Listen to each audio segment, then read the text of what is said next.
Um, I feel like I haven't read in a very long time, so I'm not nervous. I'm just excited. I'm happy. I'm just happy. I want to wish Bill Pierce a quick get well, and other friends of ours whom we love who aren't feeling well. I would like to thank George. Please, I'm getting in. Can you not hear me? Oh my gosh, it tells me I'm reading in Arabic. Can you all hear me? Oh, you can, okay. Okay. I don't do too well with Zoom, although I'm very fond of it. I'd like to thank my friends George Kalogeris, Linda Alloy, and Marilyn Kelly for just supporting me in ways they have no way of knowing. So I would like to start reading from a few poems from Magpiety. They're short ones, and then some new poems which are a bit longer. I think because I was a lonesome child and I didn't have many playmates, I picked up my companionship from the Bible and from literature and from mythology and from Mother Nature, of course, my favorite of all companions. So you'll find in my work a lot of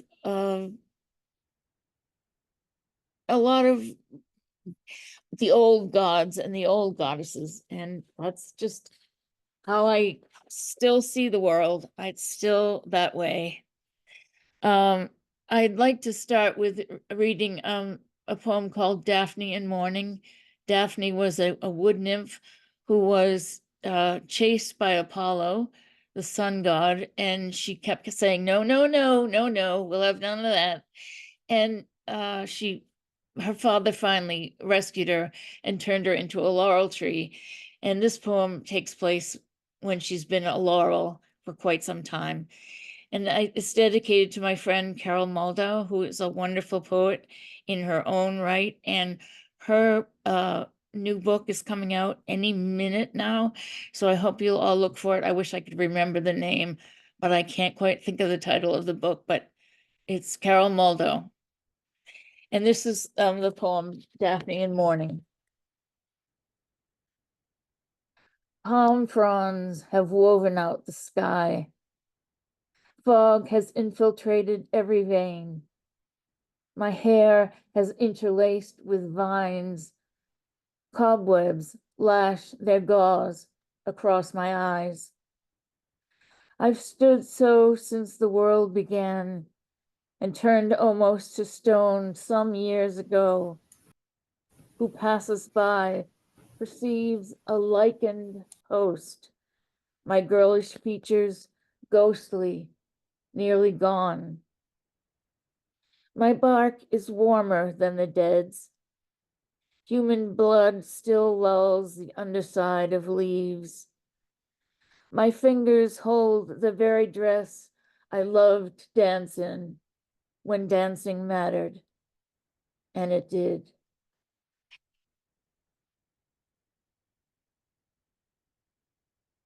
The book I'm reading from now, 52, has 2.5, all the poems. I invented a form for some reason, and there were 2.5 lines followed by 2.5 lines in a different register and a very hard caesura in the middle. So this is called Invitation. Yesterday I saw Caravaggio's Bacchus, his torso of ivory blushing with Eros, offering me wine, fruit about to bruise, a wreath of grapes, and maybe laurel. I slapped the book shut, trembling. I feel a trace of fingerprints on me still, softer than a brush of wet summer ferns, or mist coming in the window from the sea's rough consecration. My loved ones will leave me, nothing will go right again.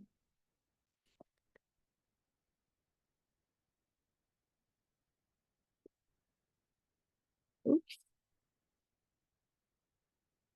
This is called The Eater of Paper, the Drinker of Ink. With my pen point, I dig up the watermark, a white peony soft on my tongue. In that sweet wafer, I taste a cluster of birches, cherry, oak. I swallow acres of forest, seed pods like limpets at my heart. The nib plunges into a black current. It's unguent on my lips. I suck down the streets of Evangeline, the drowned parishes of Katrina. These lines, an alphabet drawn from a corpse's single alchemized hair. This next one is called Library. And the first book I ever read, I was so amazed because, of course, I took it from my public library. And I understood at age 6 that you could write a book and it would sit on the library shelf for 100 years. And somebody like me, a little kid in grubby braids, could come and pull the book down from the shelf and read the book and be in instant communication and communion with the person who'd written the book. And I thought that was the most astonishing thing. I still do to this day, although things look different in libraries than they used to. And I even knew or imagined I knew which authors my book would stand between which authors. And so I was pretty vain little kid. Anyway, this is called Library. And I think of my friend Rosanna Warren when I think of this, when I write this, think of reading this poem. Library. Ballast all my books, making me earth fast, each a clearing, a glade, a birch grove, where goddesses, governesses, girls like me frolic forever. Somewhere between graves and hardy, I'd hide, breathless to be read. Pages, only panes of glass, on loved worlds denied me, touching seraphs suffering as my own. Fingers on lips, a kiss's underside. On each flyleaf, an M, my mark, a minim, a half note, a half life, the fiction of me.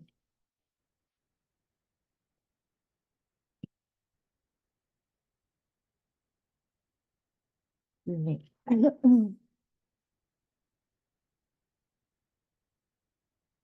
I'm going to read two poems from the Marsh poems. And last fall, we lost our beloved David Ferry. And he was a wonderful poet and a fabulous and incomparable translator. And Tuesday, he would have turned 100. So this, I would like you all to think of David if you knew him, if you were lucky enough to know him. And this poem is meant for him, and it's an anti-war poem also. And Asclepius is the god of medicine. Casualty for David Ferry. They carried him from the sea on his shield, his greaves gushing what he thought were golden fish. He did not know the ones who bore him, nor which of Poseidon's horses frothed at their bits. Asclepius rolled back his white sleeves. There was incarnadine clouding the water, gouts of blood on the sandals of the stretcher bearers. there was nothing to be done. They carried him across the moors, the mossy stones, Actium, Ardennes, Bannockburn, Borodino. Along the marshy bank, the footpath rising up, Bosworth Field, Bull Run, Crécy. Over the starlight daisies in the field grass of the vineyard, Constantinople, Corregidor, East Timor. Beside the ivied trees under the theater of the moon, Damascus, Da Nang, Dresden, Dunkirk. They carried him through the shady groves of the Great Plains, Gallipoli, Hiroshima, Jerusalem, Kabul, the murmuring of cypresses urging them on, Kandahar, Kaisan, Leipzig, My, the stretcher bearers printing the clay of Asia Minor, Nanking, Persepolis, Phnom Penh, Poitiers, through the tree trunks where the trail dissolved, the siege of Acre, the siege of Austerlitz, the mud now frozen ruts on mountainsides, the siege of Leningrad, Sarajevo, Solferino. They followed the snowy lanes through sleepy villages, Verdun, Bukovar, Wounded Knee.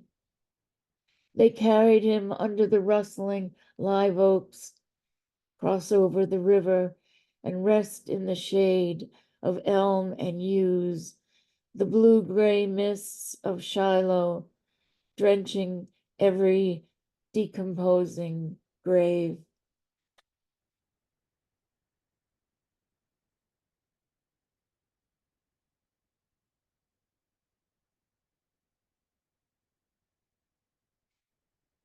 This poem is called Prismarium.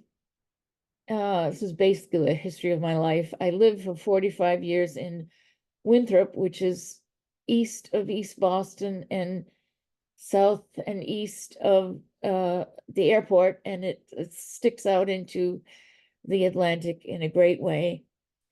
Chrism in the Catholic Church is the holy oil used for baptism and the anointing of the sick, and also the anointing of the dying. And so it's a three-part container, usually in a very elaborate little housing with flowers and filigree, and that's a prismarium, holds the chrism, the holy oil. Prismarium. Roses of Sharon, daubed with impressionist pink and mauve, hug the last of the 19th century porches, leaning out over the little lanes that still remember the way to the sea. Neptune, mermaid, coral, siren, undine. Over the sluggish town, gray skies hang, a long abandoned wedding tent. Who can light the windows of the dead? Breakers keep trawling rocks into troughs of riptides, of undertow. I stand at the tip of the island, salt's eternal burn anointing my forehead and lips. I've forgotten all the prayers I ever knew. Mea culpa. I hear, as in a dream, rivers of grace circle back to your fountainheads, that each may run his course again. And the surf's wheel keeps churning the coastline's endless granite ossuary.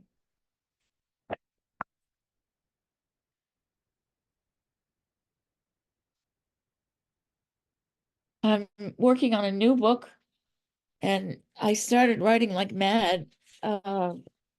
in September, which is unusual for me because I've had great gaps in my writing. I have years and years go by when nothing seems to come to me. But now I have a little pile of poems, which makes me exceedingly happy. My favorite artist for a very long time has been Matisse. And I'm very happy now because I seem to be living in a Matisse apartment.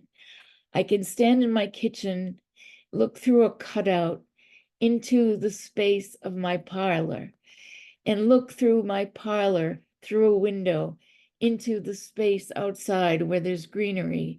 And beyond the greenery is the little villages of the towns nearby. And beyond the villages are the Worcester Hills or the Blue Hills. I'm not sure which. Sometimes I think it's both. And then there's the horizon. So I feel I'm living in a Matisse painting. And I'm also, in this poem, it's one sentence. And I wanted to try to write a Matisse poem in terms of space, but I also wanted to do the same thing in terms of time.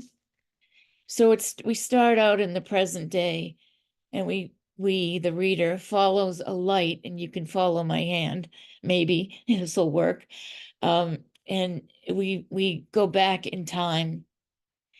There's a couple of words, and one word at least. A bobèche under a candle stand is a little saucer that catches the wax. It's called a bobèche, for those of you who didn't know. And really, someone asked me if I intentionally put difficult words in my poems just to annoy them.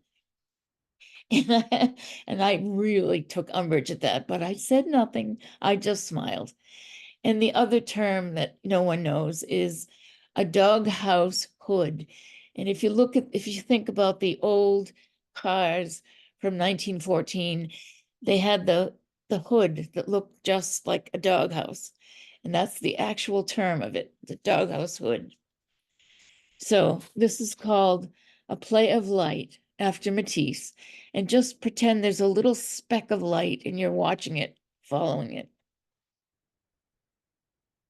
Light bends through the cut glass prism of my great-grandfather's crystal inkwell, and the translucent vein fractures and swerves over the leather writing pad into the letter tray, across the cherry lacquer of the desk to the casement, where the bobèche in the candle stand flickers. And from that ornate saucer, a fugitive beam arrows through the wavering bluish pane of glass into the lilacs beyond the koi pond, reflecting off the bright chrome of the doghouse hood on the 1914 Stotts Bearcat in the drive, glinting up the coppery patina of the the horseshoe hung above the cooperage door to the gleam in the sclera of the stock-still white-tailed deer on the far side of the stone wall at Rossback's farm next door.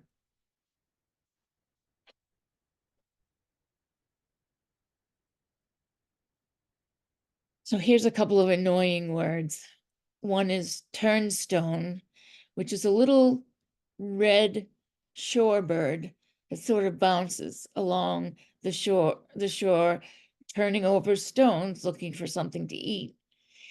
And flocculent is, you think of sheep, the way wool is on a sheep, and it's just the little balls of wool on a sheep. And a grosgrain ribbon is a very heavy ribbon with little furrows in it. So that's all you need to know.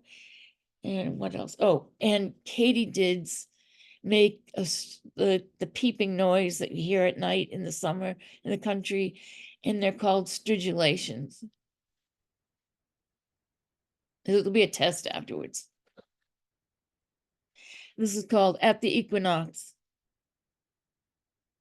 Sunset, the anchoring alluvial clay, stitched down by a ruddy turnstone, and sculptural clouds colliding like flocculent sheep in season. At the tide mark, a burled intermittent fretwork of driftwood and seaweed, ribbons of grosgrain light borrowed from the sun on sand. Black-backed gulls scud above the shimmering surf line where my footsteps are vanishing.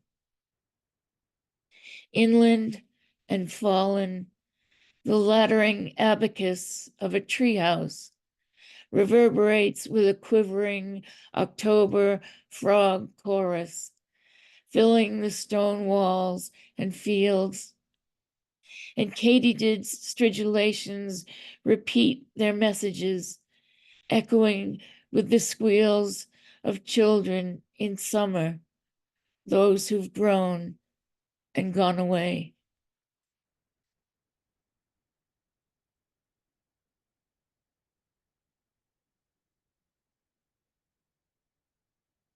This is called A Pacifist Dilemma.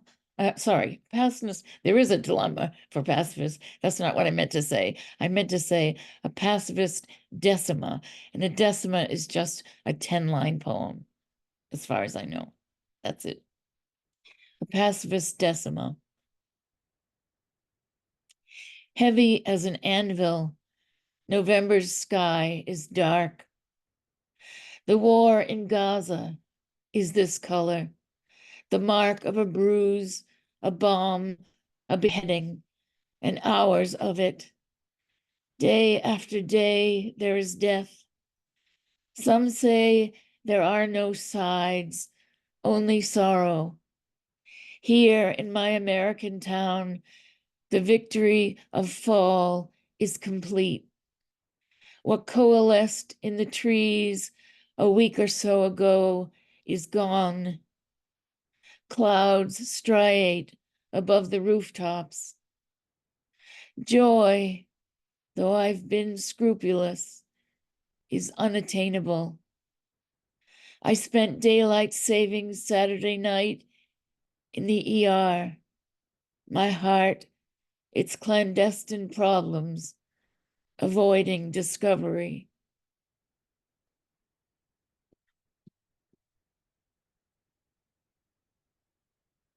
This poem has an epigraph from Brodsky, In a Dark Time. And I've read that poem and I never read these lines. I'm just amazed when that happens. This poem is called The Widow Summer. And the lines are, all that slow fire denied in me, who has denied desire. The migratory moon carries a rucksack on its back, tramping the damply shadowed meadows, looking for you. The pyramids of the Green Mountains showed you the pathway away from the coast, which cost you, your heart, too much to stay. The breeze wheezes autumn into the Adirondacks, leaves crayon against the clouds, this declension, loss, losses, lost.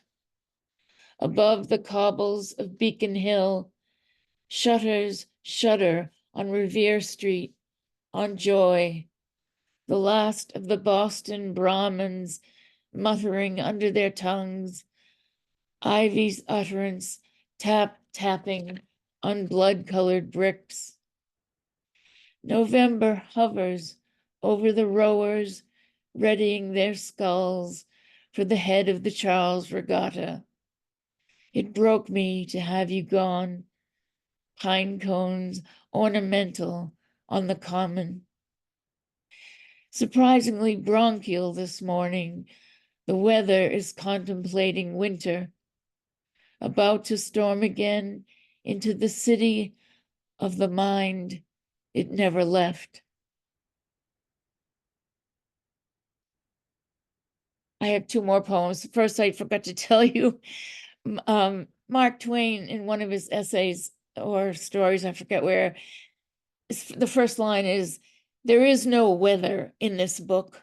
And I want to say, there's lots of weather in my book, because weather is part of Mother Nature, and it's part of how we understand time. It's a part of how I understand space. So yes, there's lots of weather, and I'm coming up to the word virga, virgi in plural, which is clouds that run in rows, and they have rain clouds attached to them, and the rain begins to fall, but it never hits the ground. So virga is that rain that never hits the ground in those clouds. Blood hesitating in the brain's ancient aqueduct. Feathery clouds calcify in the sky, an ironwork of trees on the way toward twilight. Which is more vertiginous, the world or me? Unfathomable, what once was numinous, everything's headed toward nightfall, the impact of fire and force scorching the everywhere of my body's guttering light. This can't be evensong. My mind dressed in a chorister's cassock and ruffs, surplice over my shoulders, but without the Magnificat, all music torn from my throat, no other singers near. Only the cough of the aged, its glacial silence. No one to help me step o'er the oarlocks into the dying flesh I must row alone, into the darkness of Lethe, without even a ferryman to buoy the weight of my leaving. And this will be the last poem. This also has an epigraph from Carolyn Kaiser. It's sorrow is a nourishment forever. In time of war, the sequel to a burning world is a burning world.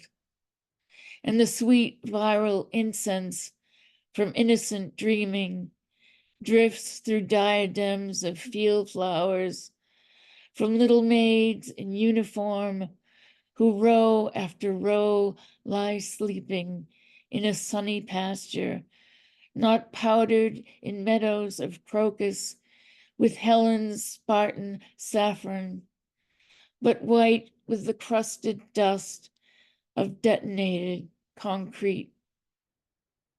Gently, gently wrap them in ruffled linen ripped from their girlhood beds, and throw down crumbs to keep ravens from their graves. Thank you all so very much. Thank you, everybody, for coming. I can't even say how honored I am to be reading with Melissa, who is not just my hero, but I sometimes think that I wouldn't even be alive without having met her and having had her as a friend for the last 15, 16, 17 years. It's been about that long. I've been wondering what to do about this book because all the poems in it were written more than 4 years ago, because I was actually in Italy with Melissa Green and with Jenny Oliensis, who is here too, and another friend of ours, Mitch. We were in Venice when my wife at the time, Masha, told me she was leaving me, And then I knew that sort of this book was done. So these are all poems that were written when I was still married. So I feel like pulled in two directions about a lot of them.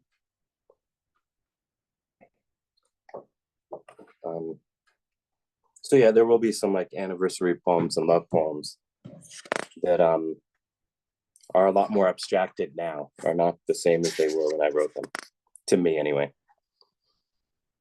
And so it's dedicated to my son and to Masha. So dedicated, as always, to Jackson, and one last time to Maria. My sights for sore eyes, as a man calls for wine before he fights. This is the dedication. And then it also starts with a Russian saying, which is "Volka nogi kormet," which is that a wolf is fed by his feet, in the sense that he has to keep on moving because he's a hunter. So Melissa sort of alluded to the fact that she had had a long time without writing until these new poems came, worth very little, but for several years. And so this is a series of poems I wrote for Melissa while she wasn't writing. It's called Amusements for Melissa. 1. While your canceled history and tongue are holding behind the thunder, and the wind is sweet with wormwood, let your open wings be a song, your shadow make a lens on the water to watch the minnows darting. Don't hesitate to dive. Their lives are yours for the taking. 2. Numb face at 5, putting back together the Delftware pieces of the sky by sheer force of will, without a word, and dumbly racing the meridian. 3. I've learned a thing or two, at least, learning being the thing I most think I lack, but am amused from feeling the world ever coming back. And 4, and this one refers to the Isabella Stewart Gardner Museum in Boston, and the inner courtyard they have with the gardens inside. 4, nothing from the Gardner Gardens but the feeling of all I failed to appreciate. Nothing in the covered courtyard but climate control. A faceless Rhine flowing by is feeding the North Sea. I put my feet in the water like it might draw you back. For now, all I have is an empty frame the size of a stamp where your portrait should be. The only sign of hope is that I'm leaving it empty. 5. Godless as a mantis, soaked to the bone in the storm's foaming spite, as the day I was born, shorn by the aggravated dew, shook down the gracing branches of light. Given to distraction, my smokes, my sleek black hymnal, my claim and title, all gone to seed. I felt I was dissolving and going up, like a bee dipping his head deep into a golden cup.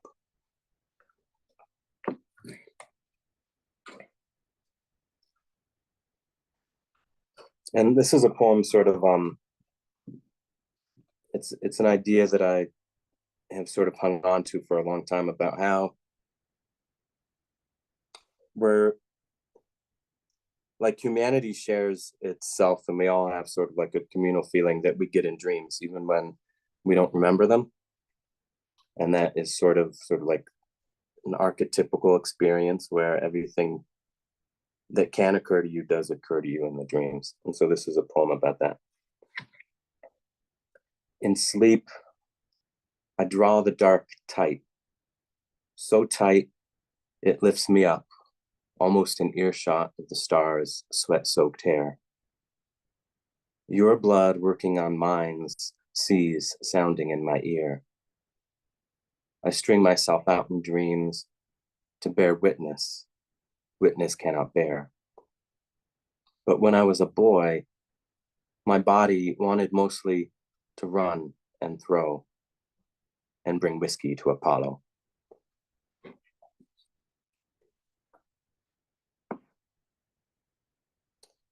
And this is a series of sonnets for St. Anthony for the feast day in the North End in Boston. It's called 5 Sonnets for the Feast. 1. Clear your conscience.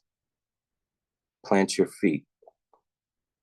Ease your thirst on the first light, like the young pines rising under the lisle nets of power lines, penniless, in a tinctura, mining the atmosphere, burying the wind to make themselves sweet. 2. The crowds carrying the statue of St. Anthony passed my door, while fruit flies suck dry my sweat and bones. I've said it 100 times. There was no rain before the flood. My survival's an unavailable isle of oracle stones. I keep my hands to myself, or else whatever I touch turns to wine. 3. After the company, the ghost stories, the abbreviated stations of brandy, of a sudden comes the meager light bread of morning, the bare trees making fine flake-like sounds on the breeze, light and wind slowly forging handles on us, gently holding us down.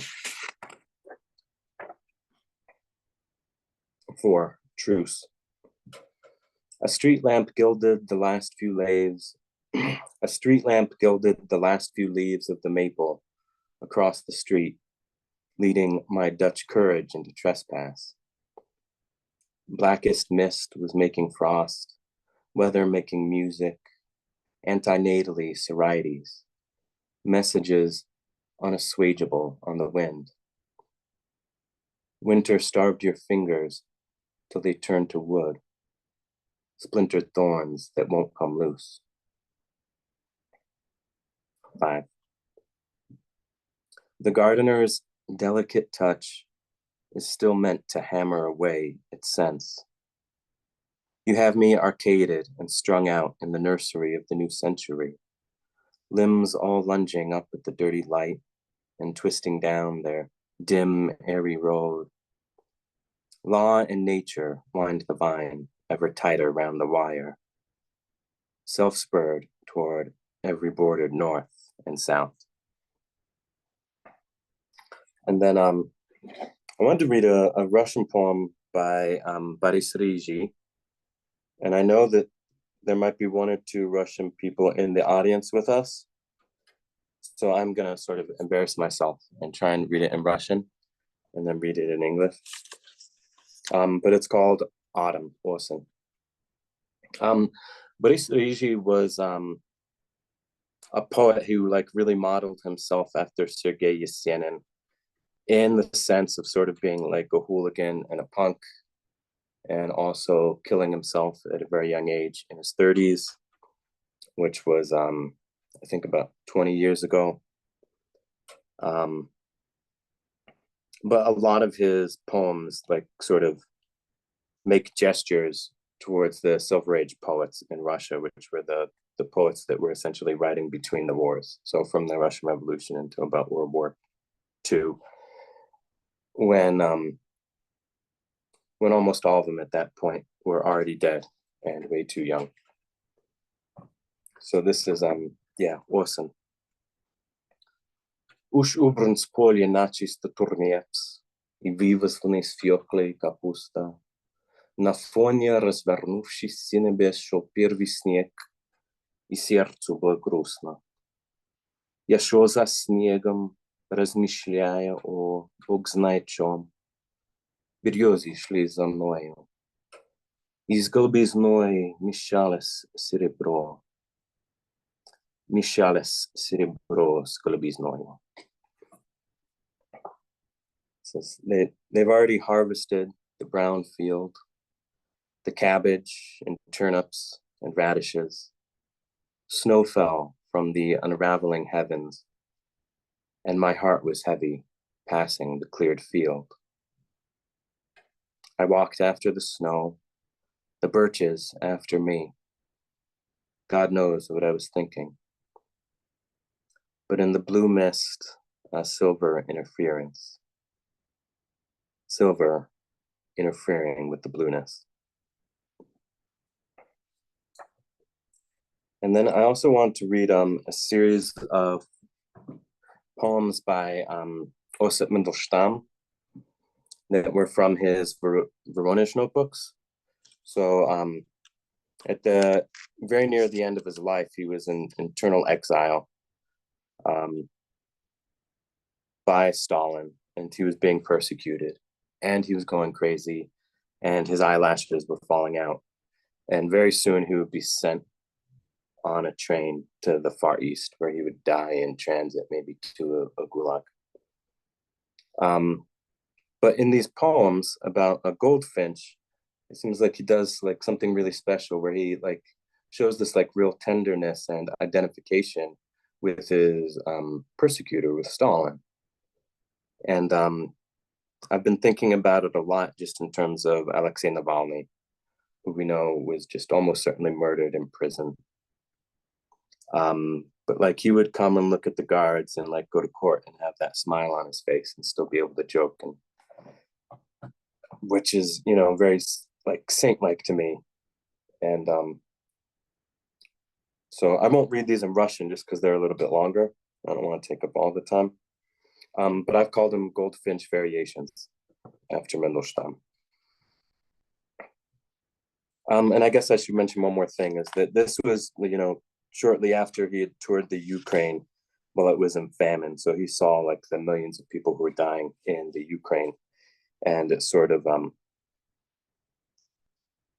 got him back into writing in a sense. This was a little bit later. But... So 1, I threw back my head, saw my goldfinch alight. We'll watch the world turning side by side. The winter wind has chafed me raw. But was it your sky I saw? Notched rudder for a tail, feathers black and yellow, ruby paint bleeds down below your beak. Are you aware I'm going weak? Will you strut and finch about? Yellow, white, black, and red, cagey eyes inspecting either far side of the day as storm air rushes over your head, looking either way, but not at what? And you'd flown away. 2, my childish mouth chews its chaff, grins, chewing like a peacock. I throw my head back and see a goldfinch wing. Boat for a tail, black yellow feathers, breast sewn up blood red, black and yellow. You finch about so, oh how you strut and finch about. I'll wonder at the world a little longer, at the children and the snow. But my smile is sincere, incorruptible, like the road, and not obedient, not bound to any man. 3, my childish mouth chews its chaff and grins, chewing like a peacock. I threw my head back, and a goldfinch I did see. He jumped about like berry buckshot spilled, eyes darting like beads. I answered to my likeness. Live long, goldfinch. This is my sentence. 4, whenever the goldfinch in the sweetbread suddenly starts to ring his heart, a lab coat comes to pepper him with poison, and his bonnet reddens into black. The perch and stand slander, the birdcage bars in hundreds lie. Everything, everywhere is inside out. And there's a forest, Salamanca, for clever, disobedient birds.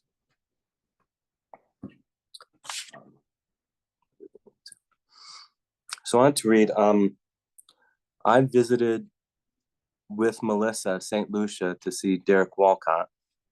And this is a poem that I wrote there after going swimming on the beach. But it's a poem for my brother.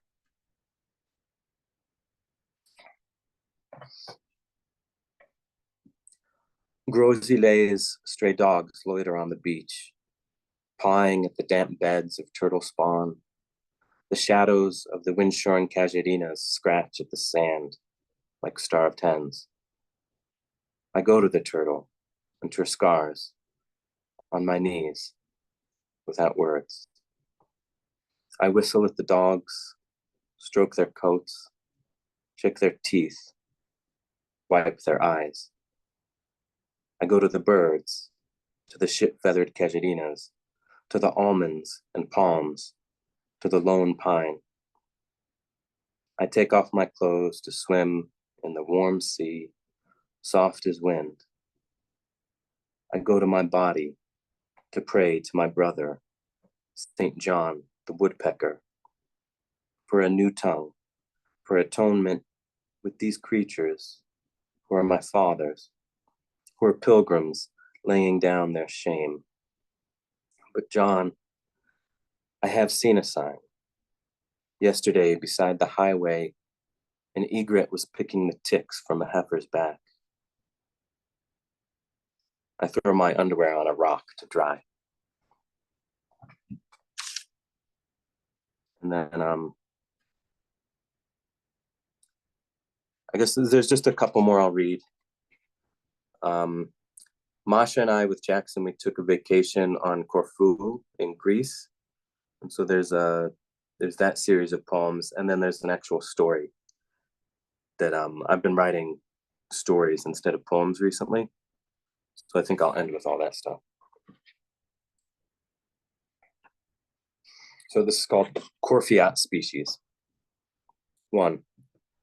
Halicunas was lit by a full moon, sending slow waves flashing up into the olives. The swallows flew until all hours, close to the cliffs, low to the road, right in our faces. In dark shadows, in the near dark, cicadas chorus and darts of owl song. Only dawn knows when their din will die down to fill back in with cockcrows. 2. What can I say about Agios Mateos? A lot of dead cats on the road, a lot of monasteries on a stick, not a few unfinished homes or unaccounted for barrels of wine. Every curve is a climb. 3. I ordered us ouzo margaritas on the sunset cruise, leaving Lefkimi. Neon Mediterranean and salt-stained Naugahyde. In the ice-cold lagoon, it was nice not to be swimming circles around the boat alone. No, what I meant was that 10 tiers of blues turned into a pink ladder fading on the hills. Long shadows stretching back toward the morning.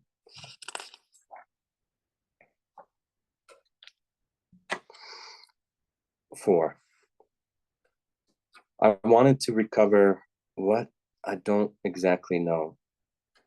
Spiders tethered the overstory of green-gray olives between the branches across the road. Their webs, invisible needments of the blue vastation.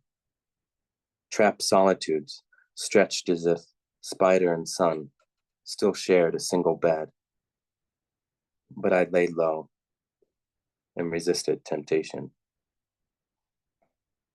And so part 5 is about the mud swallows, and they have their nests in the restaurants. And what we were told is that it was bad luck to get rid of the nests, so you have them there, sort of eating dinner with you, and that it's good luck for them to be there. So 4 mud nests under the eaves at Taverna Spiros, ignorant swallows feeding their young mosquitoes and calamari crumbs, coming and going on hairline refractions of the wind.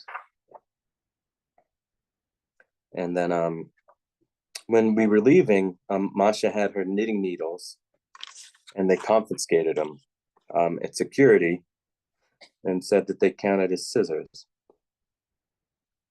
And she cried and like freaked out. But so that's what this is about. 6.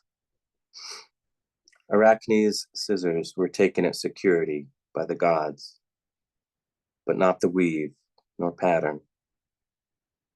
Should I have cursed with her when she cried? I hovered near, but never really there. And then the last section of the poem is actually a Halyard song. Oh, Molly's gone, what shall I do? Oh, down, high, low, Molly's gone, and I'll go too.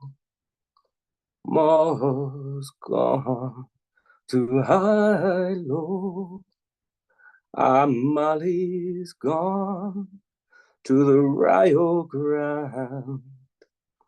Oh, down, high, low, Molly's gone with a golden band. Mo's gone to high, low, Molly's gone to Kakita. Oh, down, high, low, Molly's gone, etc. Mo's gone to high, low.